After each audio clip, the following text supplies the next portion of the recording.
সুপ্রিয় দর্শক, celebrity show অনুষ্ঠানে আপনাদেরকে স্বাগত জানাচ্ছি। আমি সালাম মাহমুদ। আজকে স্টুডিওতে কথা বলার জন্য উপস্থিত রয়েছেন আমাদের দেশের একজন বিশিষ্ট চিকিৎসক, লেখক ও সমাজসেবক এবং cardiac surgeon doctor Sabrina Hossain মিষ্টি।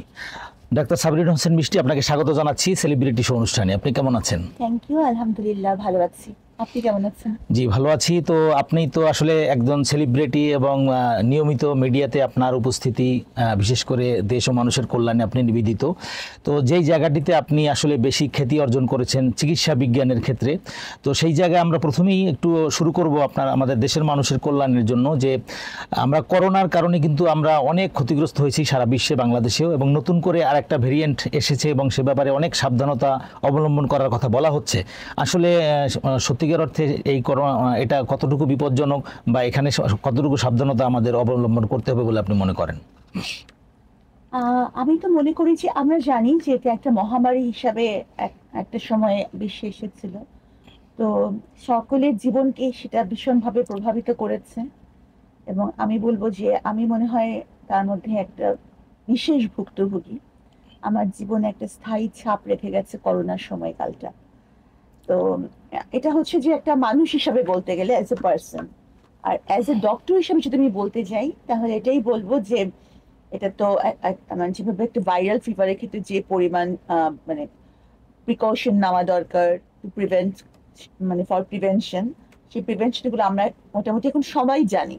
2020 সাল থেকে সবারই এটা মুখস্থ, ঠিক ওই নিয়মগুলো মেনে চলাটাই আমার মনে হয় যে গুরুত্বপূর্ণ। আর যেহেতু টিকা এসেছে আর হচ্ছে যে সবাই কম বেশি টিকা নিয়েছেন, তো সেক্ষেত্রে আমরা আশা করি যে সকলের বডিতে একটা অ্যান্টিবডি ডেভেলপ করেছে। তো এখন এটাকে কমব্যাট করাটা ইজিয়ার, মানে আগের তুলনায়। তো তারপরে যথেষ্ট সতর্কতা অবলম্বন করতে হবে তাদেরকে, বিশেষ করে যাদের অন্য কোনো ডিজিজ আছে। কারণ আমরা জানি যে করোনাতে তারাই বেশি এফেক্টেড হয়েছে যাদের আন্ডারলাইং ডিজিজ ছিল, হাইপার টেনশন এক্সট্রিম লেভেলের, আনকন্ট্রোলড, তারপরে uncontrol diabetes, heart disease, renal disease, তারপরে মানে ম্যালিগন্যান্সি, অথবা যারা কোনো ইমিউনো কম্প্রোমাইজ কোনো কারণে যারা কোনো থেরাপি নিচ্ছেন। তো এই সব ক্ষেত্রে যারা ভুগছিলেন বা যারা হচ্ছে কি রেনাল ডিজিজের কারণে ডায়ালাইসিস করেন, তাদের ক্ষেত্রে কিন্তু করোনাটা মানে একেবারে মরণ ব্যাধি হিসাবে কাজ করেছে। তো সেক্ষেত্রে আমি সবাইকে বলবো, বিশেষ করে যারা মানে প্রোন, তাদেরকে আমি বলবো বেশি সতর্ক হতে, বা পরিবারের মধ্যে যারাই আছেন তারা বেশি সতর্ক হবেন। তো আমাদের দেশের যে স্বাস্থ্য সেবা বা স্বাস্থ্য খাত, যে আমরা দীর্ঘদিন দেখেছি যে আমাদের রোগীরা ভারতে চিকিৎসা করাতে যায়। এখন 5ই আগস্টের পরে যখন ভিসা বন্ধ হচ্ছে, এখন থাইল্যান্ডে যাচ্ছে, এবং আমরা শুনেছি যে চীনের বড় হাসপাতাল বাংলাদেশে প্রতিষ্ঠিত হবে। তো বর্তমানে আমাদের স্বাস্থ্য সেবার কি অবস্থা এবং কেন মানুষ ছোটাছুটি করছে, সেটির আদৌ কতটুকু প্রয়োজন, কি মনে করেন? অ্যাজ এ কার্ডিয়াক সার্জন আমি বলবো যে আমি যেমন মনে করি যে কার্ডিয়াক সার্জারিটা বিশ্বমানের বাংলাদেশের, এবং ডক্টরসরা খুবই ভালো, তাদের স্কিল, তাদের মানে নলেজ অনেক ভালো। তো হয় কি, যেমন ধরেন বাংলাদেশি কোনো প্রোডাক্ট ভালো হলেও ধরেন যার টেন্ডেন্সি যে না আমি আমি অ্যাফোর্ড করতে পারি, আমি হচ্ছে ইউএস এর প্রোডাক্টটা নিব, এটা হচ্ছে একটা মানে প্রতিযোগিতামূলক ব্যাপার। তো এখন কেউ যদি ভাবে যে না, বাংলাদেশের চিকিৎসকরা যত ভালোই হোক আমি এখন ইউএসএ গিয়ে ট্রিটমেন্ট নেব, সেই মানসিকতার পরিবর্তনটা কিন্তু সবকিছু মিলিয়ে ডিপেন্ড করে। অ্যাজ এ হোল যেমন দেশের স্বাস্থ্য খাতটাকে উন্নত করতে হবে, সেই সেই সাথে আবার দেশের মানুষের দেশপ্রেমটাকেও জাগ্রত করতে হবে যে না, আমি চিকিৎসা বাংলাদেশেই নিব। তো এটা হচ্ছে কি একটা মানে ওয়ান ম্যান শো না, এটা দুই পক্ষেই। যে আমাদের আমাদের স্কিলটা ডেভেলপ করতে হবে, আমাদের যারা এই এরিয়াতে আছে তাদেরকে, আবার সেই সাথে একজন মানুষকে ওই পরিমাণ রাখতে হবে, ট্রাস্ট রাখতে হবে দেশের ডক্টরসদের প্রতি, দেশের এই সিস্টেমটার প্রতি। তো আমাদের রোগীদের ক্ষেত্রে যেটি মনে হয় যে তারা মনে করে যে আমাদের দেশের ডাক্তাররা প্রচুর টেস্ট দেয় এবং তারা আসলে সেই আগ্রহী না চিকিৎসা করার জন্য, এবং বাণিজ্যিক দৃষ্টিভঙ্গিটা দেয় বেশি। সত্যিকার অর্থে কি আমাদের ভালো চিকিৎসক বাংলাদেশে আছে বা আমাদের সঠিক স্বাস্থ্যসেবা দেওয়ার মতো আছে, নাকি আসলে শুধু এই সব বাণিজ্যিক বিষয়গুলোই বেশি? আপনি কি মনে করেন? আমি মনে করি যে যারা এটা ভাবেন তারা হয়তো এখন পর্যন্ত বিদেশি চিকিৎসা নেননি। কারণ হচ্ছে যে কোনো কান্ট্রিতেই অবশ্যই টেস্ট করেই তারপর হচ্ছে চিকিৎসা করা হয়। হ্যাঁ, মানে ওই মানে অন্য কিছু না, মানে যেটা হচ্ছে যে আপনার লাগবে যে চিকিৎসাটা। তো যেমন হচ্ছে যে কোনো উন্নত দেশে স্ক্রিনিং এর একটা ব্যবস্থা আছে। একটা Age 40 হয়ে গেলেই তারা অনেক কিছু স্ক্রিনিং করে ডিজিজের জন্য, কিন্তু বাংলাদেশের মানুষ স্ক্রিনিং এর জন্য কোনো পরীক্ষাই করে না যখন তাদের ওই সমস্যাটা হয়। যেমন হচ্ছে যে ওয়ার্ল্ডের বেশিরভাগ জায়গাতেই যেমন হচ্ছে যে কোলোনোস্কোপি, Age 40 হলেই কোলোনোস্কোপি করতেই হবে অ্যাজ এ স্ক্রিনিং। তারপরে হচ্ছে ব্রেস্টের কিছু টেস্ট, হ্যাঁ, তারপরে এরকম আরো বহু ক্ষেত্রে স্ক্রিনিং করা হয়।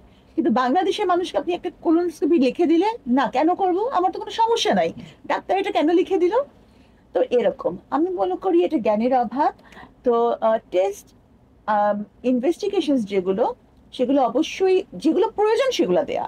আবার অপ্রয়োজনীয় টেস্টকে আমি কখনোই বলবো না যেগুলো করা উচিত। তো একজন চিকিৎসকই ভালো বলতে পারবেন যে কোন টেস্টটা তার জন্য অ্যাপ্রোপ্রিয়েট এবং খুবই ইম্পর্টেন্ট। তো সেই হিসাবেই আর কি। তো আপনি তো আমাদের দেশের একজন সফল চিকিৎসা বিজ্ঞানী এবং একটা সফল ক্যারিয়ার আপনার। তো আমরা দেখলাম যে বইমেলায় আপনার যে লেখা বই সেটি ব্যাপক আলোড়ন সৃষ্টি করেছে। তো আসলে এই বই কেন আপনি নিয়ে আসলেন এবং আসলে এত জনপ্রিয়তা বা আলোড়ন সৃষ্টি হওয়ার কারণ কি, আপনি কি মনে করেন? আম, প্রথম কারণ হচ্ছে যখন আমি লেখা শুরু করিনি তখনই মানে যখন প্রথম আমার বইটা তো আসলো, তো তখন কিন্তু প্রথম মেলাতেই, ওই মেলাতেই বইয়ের 4টি মুদ্রণ শেষ হয়ে গেছে। তা আমি এটা বলবো না যে একেবারে আমার লেখায় আকৃষ্ট হয়ে প্রথমে সবাই এসেছে, কারণ তখন তো কেউ আমার লেখা পড়েননি। তখন তারা এসেছেন যে কারাগার সম্পর্কে। আমি যেটা বলতে চাই যে বিশেষ করে নারী কারাগার সম্পর্কে এরকম একটা সূক্ষ্মাতি সূক্ষ্ম বর্ণনা একটা সাধারণ মানুষের আঙ্গিক থেকে, কোনো রাজনৈতিক পরিপ্রেক্ষিতে না, কিন্তু একটা সাধারণ বন্দিনী দৃষ্টিকোণ থেকে কারাগারের প্রতিটা বিষয়কে যেভাবে আমি চেষ্টা করেছি ইলাবোরেট করার, এবং এক একটা ঘটনা নারীদের জীবনে ঘটে যাওয়ার ঘটনা, সাধারণ নারী, হুম, তো সেটা তারা কোথাও পায়নি। তো পরে যখন লেখা পড়েছেন তখন তারা স্বাভাবিকভাবে আকৃষ্ট হয়ে পরবর্তীতে যখন পরবর্তী বইমেলায় যখন আমার বই আসলো তখন তারা লেখার কারণেই, যেমন অনেকে খুঁজতে খুঁজতে এসেছেন যে বন্দিনী কোথায় পাওয়া যাচ্ছে, কোন প্রকাশনী থেকে প্রকাশিত হয়েছে, যে সাবিনা বইটা পড়বো, তো অনেকে খুঁজতে খুঁজতে সেজন্য এসেছেন। তো এই বইয়ের মধ্যে আসলে কি সাবজেক্ট আপনি তুলে ধরেছেন এবং তার ভিতরকার যে জিনিসগুলো সেটি যদি একটু আমাদের দর্শকদের উদ্দেশ্যে বলেন। প্রথম আমার যে ফোকাস ছিল সেটা হচ্ছে যে কারাগারের জীবনটার কষ্টের কথা তুলে ধরা। অনেকটা ধারণা প্রচলিত আছে অনেকের মধ্যেই যে কারাগারে টাকা থাকলেই সবই সম্ভব, আরামায়েশ। এটাই একটা ভুল ধারণা। এই ধারণা কি করে, মানুষকে উদ্বুদ্ধ করে কোনো মানে কোনো ধরনের অপরাধের সাথে সম্পৃক্ত হতে, যে কারাগারে তো বুঝি আরামই হয়। আমার ফোকাসটা হচ্ছে এটা বোঝানো যে কারাগারটা খুব কষ্টের জায়গা, অতএব অপরাধ থেকে দূরে থাকা উচিত এবং অপরাধে সম্পৃক্ত হওয়া থেকেও দূরে থাকা উচিত। অনেক সময় দেখা যায় যে অনেকে কারাগারে যাচ্ছেন নিজের কোনো ইনভলভমেন্ট নাই, কিন্তু পারিপার্শ্বিকতার কারণে, সেই পারিপার্শ্বিকতা থেকেও যাতে নিজেকে দূরে রাখা যায়। আর আরেকটা ব্যাপার হচ্ছে নারী বিভিন্ন কারণে, কেন, কি কারণে, কি মানে মানে কি প্রেক্ষাপটে তারা কারাগারে আসেন সেটা দেখানো, যার ফলে মানুষজন বুঝবে যে কিছু কিছু সমাজে আমরা দেখতে পাচ্ছি যে কিছু কিছু ব্যাপারগুলো ফোকাস করা এখন দেখছি যে খুব জরুরি। যেমন হচ্ছে কারো পরকীয়া বা আনএথিক্যাল রিলেশনশিপ, হ্যাঁ, এগুলো যে কতটা ভয়ানক পরিণতি ডেকে আনতে পারে, হুম, সেগুলো থেকে মানুষ দূরে থাকবে যখন আমার এই বইটা পড়বে, যে না এগুলা করলে তো আমাকে কারাগারে যেতে হবে। তো এটাও একটা উদ্দেশ্য। আর আরেকটা বড় ফোকাস যে বন্দিনী ফাউন্ডেশন নিয়ে যেটা আমি কাজ করছি, যে বন্দিনীদের প্রতি মানুষের যারা অলরেডি সাজা প্রাপ্ত হয়েছে, সাজা খেটে বার হচ্ছে, তাদের সামাজিক রিহ্যাবিলিটেশন, যে তারা কোথায় যাবে। কারণ আদালতের সাজাটা শেষ হয়ে যাওয়ার পরেই শুরু হয়ে যায় সামাজিক সাজা। সমাজ তাকে হেয় করে, উপহাস করে, তার কোনো কর্মসংস্থানের সুযোগ হয় না, বিয়ে ঠিকঠাক বিয়ে ভেঙে যায়, আম, দেখা যাচ্ছে যে ছেলের সংসারে ঠাঁই থাকে না, ভাইয়ের সংসারে ঠাঁই থাকে না। তো সামাজিক এবং ফিনান্সিয়াল রিহ্যাবিলিটেশনটাই আমার একটা বড় মানে কাজ করার একটা জায়গা। তো আপনি যে বন্দিনী ছিলেন বা আপনি সেখানে সময় কাটিয়েছেন, আপনি কতদিন ছিলেন এবং সেখানকার অভিজ্ঞতাটা কি, আসলে সেখানে কি পরিবেশ এবং কি ব্যবস্থা আমাদের একজন নারী বন্দিনীর জন্য? প্রথমে বলি যে কারাগারে কেউ সময় কাটায় না, কেউ জেলে থাকে না, সবাই জেল খাটে। জেল খাটে, হ্যাঁ, মানে জেলের সাথে খাটা শব্দটাই প্রযোজ্য, কারণ জেলখানায় প্রচুর কাজ করতে হয়। এখন কয়েদিদের তো নির্দিষ্ট কাজ থাকে, কিন্তু হাজতীদেরও কিছু কিছু কাজ অবশ্যই করতে হয়, যেমন ক্লিনিং। পুরাটা কারাগারটা কিন্তু ক্লিন করে ওখানকার কয়েদি হাজতীরা মিলেই। সেখানে বিশেষ করে নারী কারাগারে যেমন গাছ কাটার মতো কাজ থেকে শুরু করে ড্রেন পরিষ্কার থেকে শুরু করে সকল কাজ, যেহেতু নারী কারাগারে পুরুষরা প্রবেশ নিষেধ, ক্ষেত করা, কোনো ফ্রুটস এর মানে উৎপাদন করা, সবকিছু মেয়েরা করছে, সবকিছু। সে তাছাড়াও যেমন যে মেয়েদের কিছু কাজ শেখানো হয়, যেমন ধরেন হাতের কাজ শেখানো হয়, তারপর হচ্ছে কাঁথা সেলাই শেখানো হয়, এইসব কিছু টেইলারিং এর কাজ, এগুলা শেখানো হয়, যাতে মেয়েরা পরবর্তীতে যখন বের হয় তারা কিছু করে খেতে পারে। তো আপনি তো বন্দিনী ফাউন্ডেশন করেছেন, তো সেই ফাউন্ডেশন থেকে এখন আপনি কি কার্যক্রম করছেন এবং আগামীতে এটি নিয়ে আপনার কি ভাবনা? আমাদের মূল কাজটা হচ্ছে ফিনান্সিয়াল রিহ্যাবিলিটেশন, যে বন্দিনীরা বের হওয়ার পর তাদের কর্মসংস্থানের সুযোগ করে দেওয়া, তাদের শিক্ষাগত যোগ্যতা অথবা তাদের স্কিল, হ্যাঁ, যা যদি কোনো প্র্যাকটিক্যাল স্কিল থাকে সে অনুযায়ী, কারণ বন্দিনীদের সহজে কেউ কাজে নিতে চায় না। হ্যাঁ, আর আরেকটা ব্যাপার হচ্ছে যে তাদের বৃদ্ধ বাবা মার ট্রিটমেন্টের ব্যবস্থা করা, আবার যদি তাদের ছোট বাচ্চা থাকে তাদের চিকিৎসা এবং শিক্ষার ব্যবস্থা করা। তো মূলত এই ব্যাপারগুলো নিয়েই আমরা কাজ করছি। তো বাংলাদেশে মানে সুখী সমৃদ্ধ একটি বাংলাদেশ করার জন্য আমরা যেমন বিভিন্ন ক্ষেত্রে গুরুত্ব দিতে দেখি, যেমন কৃষিক্ষেত্র, স্বাস্থ্যক্ষেত্র বা অন্য অন্য যে ক্ষেত্রগুলো আছে, তো সেক্ষেত্রে আমাদের যে চিকিৎসা বিজ্ঞান বা এখানে আমাদের সেরকম ডাক্তার বা জনশক্তি তৈরি করার জন্য আমাদের বর্তমানে কি ব্যবস্থা রয়েছে দেশের, এবং এক্ষেত্রে কি করণীয় সমৃদ্ধ একটি বাংলাদেশ বা সমৃদ্ধ স্বাস্থ্য খাত করার জন্য? আমার যেটা মনে হয় যে প্রত্যেকে যে যে অবস্থানে আছেন সেই সেই অবস্থানে থেকে নিজের কাজটা ভালো মতো বোঝা। কারণ একটা হসপিটালের কথাই যদি আমরা ধরি, অ্যাডমিনিস্ট্রেশনে যারা আছেন, অ্যাডমিনিস্ট্রেটিভ ওয়ার্ক, যারা চিকিৎসক আছেন, যার যার কাজটুকু সেরকম করা। আমরা বাংলাদেশের ক্ষেত্রে দেখা যায় যে আমাদের একটা বিশেষ অভ্যাস হচ্ছে যে আমরা অন্যের কি করা উচিত সেটা আমরা খুব ভালো বুঝি, কিন্তু নিজের কি করা উচিত সেটাই আমরা জানি না। আমার মনে হয় যে প্রত্যেকে যে যার অবস্থানে আছেন সেই কাজটা যদি ঠিক মতন করেন, তাহলেই একটা সমৃদ্ধ বাংলাদেশ হওয়া সম্ভব। যেমন একজন চিকিৎসক কি কোন কাজটি ভালো মতো পারবেন, করবেন, করা উচিত, সেটা কিন্তু অন্য কেউ বুঝবে না। হ্যাঁ, আবার আপনি যেখানে এক্সপার্ট সেই কাজটা কিন্তু আমি বুঝবো না। তো প্রত্যেকের অবস্থানে থেকে সেই কাজটা করলে আমার মনে হয় যে সুখী এবং সমৃদ্ধ বাংলাদেশ করা সম্ভব।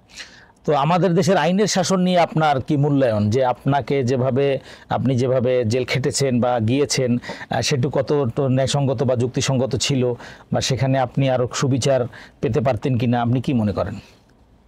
আমি যেটা মনে করি যে আমি কেন, অনেকেই অনেকেই যে দেখা গেছে যে মিথ্যা মামলায় বা রাজনৈতিক কোনো উদ্দেশ্য চরিতার্থ করার জন্য বিভিন্ন কারণে কারাগারে গেছে এবং তাদের সাজা হয়েছে। এটা তো আমরা এখন দেখতেই পাচ্ছি যে কি কি ধরনের মিথ্যা হয়রানিমূলক মামলা, হামলা এগুলা হয়েছে। তো যেহেতু আমি যেহেতু আমাদের এখন একটা 31 দফা সামনে আছে, 31 দফা অনুযায়ী, এবং সেখানে তারেক জিয়া উনি যে এটা দিয়েছেন, 31 দফাটা দিয়েছেন, সেখানে খুবই গুরুত্ব পেয়েছে আইনের শাসন। আইনটা যদি সবার ক্ষেত্রে সমভাবে প্রযোজ্য হয় এবং কেউ কোনো এক্সট্রা বেনিফিট না পায়, তখন কিন্তু আইন ব্যবস্থার সাথে সাথে অন্যান্য ব্যবস্থাগুলো, বিচার ব্যবস্থা বলেন আর যে কোনো ব্যবস্থাই বলেন, সেগুলো সবগুলো অটোমেটিক্যালি আপগ্রেডেড হয়ে যাবে। তো আপনি তো একজন জাতীয়তাবাদী আদর্শের একজন সৈনিক এবং জিয়া সাংস্কৃতিক সংগঠন জিসাসের কেন্দ্রীয় যুগ্ম সাধারণ সম্পাদক। তো এই জিসাসের মাধ্যমে আপনারা কি কর্মসূচি করছেন বা আগামীর বাংলাদেশ গড়ার জন্য আপনাদের কি প্ল্যান আছে এই সংগঠনের মাধ্যমে? এখন হচ্ছে সকলেরই মূল ফোকাস হচ্ছে 31 দফার সফল বাস্তবায়ন, এবং হচ্ছে যে দেখুন 17 বছর একটা আদর্শকে ধারণ করা ক্ষমতার বাইরে থেকে, ক্ষমতার বাইরে থেকে আদর্শ ধারণ করতে পারে মানুষ তখনই যখন তার ওই আদর্শটা অনেক স্ট্রং হয়, হ্যাঁ, কোনো কোনো প্রলোভন ছাড়া, কোনো কিছু ছাড়া। এবং এই যে মামলা হামলা এই যে চলেছে, তো এখন সবকিছু থেকে এখন একটা সময় হচ্ছে কি ঐক্যবদ্ধ থাকাটা, ঐক্যবদ্ধ থেকে যে যার, আমি একটা কথাই বলি সবসময়, যে যার অবস্থানে, যেমন যারা নেতা নেতৃস্থানীয় আছেন তারা তাদের কাজটা, আবার কর্মী যারা আছেন সবাইকেই যে একেবারে ওই পর্যায়ে যেতে হবে তা না, কর্মীদের কাজটাও কিন্তু খুবই গুরুত্বপূর্ণ। তো আমার মনে হয় যে সেই অবস্থানে থেকে সবার কাজটা করা উচিত। তো আপনি জাতীয়তাবাদী আদর্শের একজন সৈনিক হিসাবে আপনার প্রতি এসব অবিচার বা জুলুম হয়েছে, আপনার কি এ ধরনের কিছু মনে হয় এই বিগত দিনে? আমার এটাই মনে হয়। আচ্ছা, আমরা একটু জানতে চাই যে আপনি জাতীয়তাবাদী আদর্শের একজন সৈনিক, তো বেগম খালেদা জিয়া, তার যে আদর্শ এবং তার যে আপসহীনতা, এটি আপনাকে কিভাবে অনুপ্রাণিত করে? এটি আমাকে সবসময় অনুপ্রাণিত করে যে উনার ক্ষেত্রে আমি একটা জিনিসই মানে খুব বেশি আমাকে অনেক বেশি অনুপ্রাণিত করে, সেটা হচ্ছে চির উন্নত মমশির। নজরুল ইসলামের যে সে বিখ্যাত লাইনটা যে চির উন্নত মমশির, এ কথাটা ওনার ক্ষেত্রে খুব বেশিভাবে প্রযোজ্য। যে কোনো সময় এই পর্যন্ত ওনাকে কোনো ধরনের ক্ষেত্রেই আপোষ করতে দেখা যায়নি। কারণ হচ্ছে যে এই কষ্টগুলো নেয়া, হ্যাঁ, এই যে মিথ্যা মামলায় যে এই সব কিছু, এই কষ্টগুলো না কিন্তু কম কথা না। সেই বুঝবে যার উপর কোনো মিথ্যা মামলা হয়েছিল। তো আমি এটা বুঝি এবং এই আপোষহীনতাই সবচেয়ে বেশি আমাকে টাচ করে। তো আগামীর মানে বাংলাদেশে যদি জাতীয়তাবাদী দল থেকে আপনাকে নমিনেশনের জন্য মূল্যায়ন করা হয় বা আপনাকে ধানের শীষ প্রতীক তুলে দেওয়া হয় বা এমপি হিসেবে নমিনেশন দেওয়া হয়, আপনার ভাবনা কি হবে? বা আপনি যদি সেক্ষেত্রে আগামীতে এইসব কোনো দায়িত্ব পান বা এমপি নির্বাচিত হন, তাহলে এই বাংলাদেশের জন্য আপনার কি স্বপ্ন হবে, কি পরিকল্পনা হবে? আমার মনে হয় যে স্বপ্ন দেখার জন্য এমপি হওয়া লাগে না, হ্যাঁ। আর হচ্ছে যে যারা, আমি যেমন সক্রিয় রাজনীতিতে মাত্র এসেছি, কারণ আমি সরকারি চাকরিতে ছিলাম, তো গত 5 বছর ধরে সরকারি চাকরিতে নেই দেখি সক্রিয় রাজনীতিতে আমি এসেছি, যদিও আমার পরিবার বিএনপি করে না দীর্ঘদিন থেকে। তো কিন্তু এখনই যে আমাকে নির্বাচনে দাঁড়াতে হবে এটা ভাবার কোনো কারণ নাই, এখন আমার কাজ করার সময়। 17 বছর যারা ত্যাগী নেতা তারা নির্বাচনে আসবেন, আমি এখন কাজ করব, হ্যাঁ। আর স্বপ্ন দেখা, কাজ করা, এটার জন্য কিন্তু সবসময় যে পদের দরকার হবে তা না। আমি পদে না থেকেও কিন্তু আমি আমার মানে সবচেয়ে বেশি সার্ভিস রেন্ডার করতে পারি যদি আমার সেই সদিচ্ছাটা থাকে। ধন্যবাদ আপনাকে। তো আমাদের যারা দর্শক আজকে এই অনুষ্ঠানে দেখছেন তাদের উদ্দেশ্যে আপনি যদি কিছু বলেন। আমি একটা জিনিসই সবসময় বলতে চাই যে প্রত্যেকটা মানুষের জীবনে আপস এন্ড ডাউনস থাকে, এটা কিন্তু আপনারা সবাই দেখেছেন। এই যে বিগত সরকারের যে উত্থান পতন সবকিছুই মানুষ দেখেছে। তো যে কোনো সময় যে কোনো মানুষের জীবনে এটা হতে পারে। তো সেরকম ব্যক্তি জীবনেও, রাজনৈতিক জীবনে যেমন এমন হয়, ব্যক্তি জীবনেও হয়। তো আমিও আমার লাইফে অনেক ধরনের কষ্ট, টানাপোড়েন, অনেক উপর থেকে একটা পতন হয়েছে, কিন্তু আমি কিন্তু হারিনি, ঘুরে দাঁড়ানোর চেষ্টা করেছি এবং এখনো করে যাচ্ছি। কখনোই হারা যাবে না, হ্যাঁ, সবসময় এগিয়ে যেতে হবে এই স্পিরিটটা নিয়ে যে আমি যতদিন বেঁচে আছি ততদিন আমি কিছু করব, কিছু করে দেখাবো, নিজের জন্য, পরিবারের জন্য, সমাজের জন্য এবং রাষ্ট্রের জন্য। সেলিব্রিটি শো অনুষ্ঠানে সময় দেওয়ার জন্য আপনাকে অনেক অনেক ধন্যবাদ। আপনাকে ধন্যবাদ। প্রিয় দর্শক, আপনাদের সঙ্গে অনেকক্ষণ আমরা ছিলাম, আলোচনা করলাম। আজকে সেলিব্রিটি শো অনুষ্ঠান আপনারা দেখলেন। পরবর্তী অনুষ্ঠানে আবার কথা হবে। সবাই ভালো থাকবেন, সুন্দর থাকবেন। আল্লাহ হাফেজ।